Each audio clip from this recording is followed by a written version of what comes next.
Sa Mandawi City, gipangmuntar na ang dugang mga ekipo silang sports complex nga usa sa mga venues alang sa palarong pambansa nga himuon sa sunod buwan. Ano report ni Nico Serino?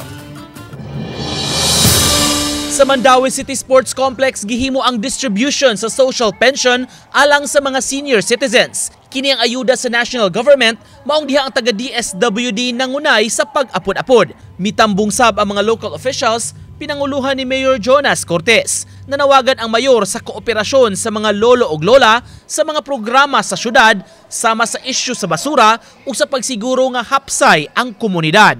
Mabantayan sa sports complex ang mga bagong ekipo nga naka-instalar na sa pasilidad. Nawala yung problema atong pagkasawahan.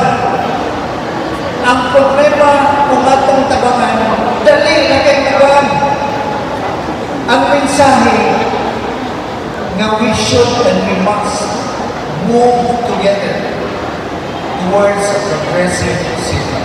Sama sa mga air conditioning units nga gibutang sa ibabaw nga mga bleachers. Nakamuntar na sab ang digital scoreboard alang sa mga games sa pasilidad.